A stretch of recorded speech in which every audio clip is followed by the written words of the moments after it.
Apakah Monkey D. Cap akan dihabisi oleh kelompok Kurohige? One Piece sudah sampai di chapter 1088 dan dalam beberapa chapter ke belakang, Eiichiro Oda menampilkan bagaimana Garp, sang pahlawan angkatan laut, bersama pasukan Sword bertarung melawan kelompok Yonko Kurohige di Hachinosu.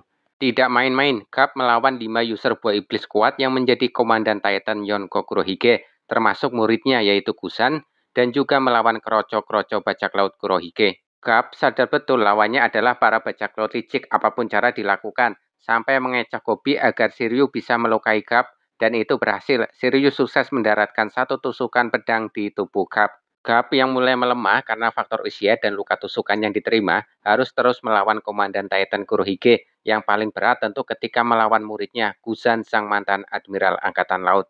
Dulu mereka berdampingan sebagai guru dan murid, belajar meningkatkan pukulan dengan kapal angkatan laut sebagai samsak.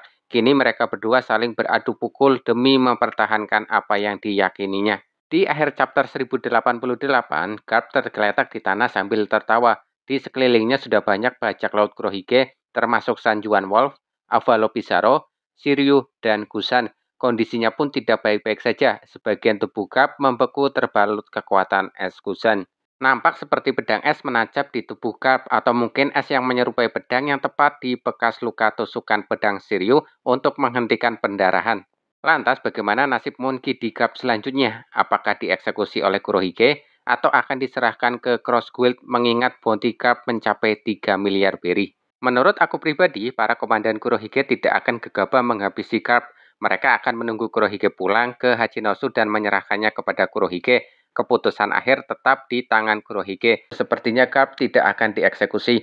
Mungkin Garp akan dijadikan salah satu alat tukar atau jaminan kepada pemerintah dunia. Sepertinya Kurohige mengincar sesuatu yang ada di pemerintah dunia. Entah apa yang diinginkan Kurohige sehingga dia mau memulai negosiasi dengan Angkatan Laut sebagai salah satu kekuatan dari pemerintah dunia. Lihat bagaimana Kurohige awalnya ingin menyandera sekitar 800 anggota Angkatan Laut dari Pulau Amazon Lily, namun Kobi bernegosiasi agar dirinya saja yang dibawa. Mungkinkah Kurohige menginginkan informasi terkait senjata kuno? Atau apakah dia menginginkan pasifista Serapi menjadi miliknya? Tidak ada yang tahu apa rencana besar di balik pergerakan Kurohige setelah kekalahan Big Mom dan Kaido. Tentu tujuan akhirnya adalah mendapatkan One Piece dan menjadi Raja Bajak Laut selanjutnya. Di sisi lain, tentu Kurohige tidak gegabah mengeksekusi Garp. Bila itu terjadi akan memancing kemarahan Luffy. Luffy tidak akan tinggal diam bila sampai kakeknya dihabisi oleh Kurohige. Itu akan memicu peperangan besar antara dua Yonko, termasuk armada atau aliansi mereka. Bukan masalah berani atau tidak berani, tapi siapapun yang menang akan mengalami kehancuran dari segi kekuatan, dan ini tentu akan dimanfaatkan oleh Yonko lain, atau bajak laut besar lain, termasuk pihak Angkatan Laut dan pemerintah dunia yang akan ikut memanfaatkan situasi ini. Kurohige sadar betul akibat peperangan dua Yonko, masing-masing kekuatan akan melemah, dan itu menjadi sasaran empuk pihak-pihak lain. Selama ini sesama Yonko menghindari pertarungan terbuka satu sama lain, karena sadar akan resiko setelahnya. Kurohige pun sadar betul bila mengeksekusi Garp kemungkinan juga akan menyulut peperangan dengan pasukan revolusioner.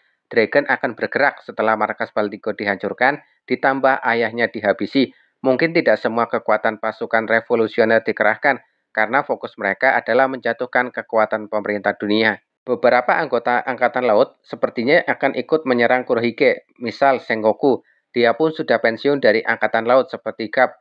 Bila mendengar Garp dihabisi Kurohige, kemungkinan besar Sengoku akan ikut menyerang Kurohige.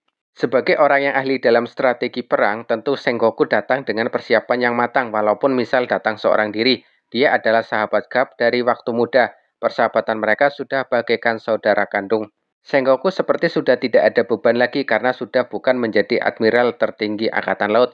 Dia bebas melakukan apapun layaknya Garp. Dia pun tidak akan meminta bantuan kepada Akainu. Di era admiral tertinggi Akainu terdapat sebuah perintah untuk tidak bertarung secara terbuka dengan Yonko manapun. Ini tentu adalah sebuah perintah yang tidak bisa sembarangan dilanggar, bahkan oleh sekelas wakil admiral. Itulah pembahasan singkat bagaimana nasib Garp di Hachinosu selanjutnya.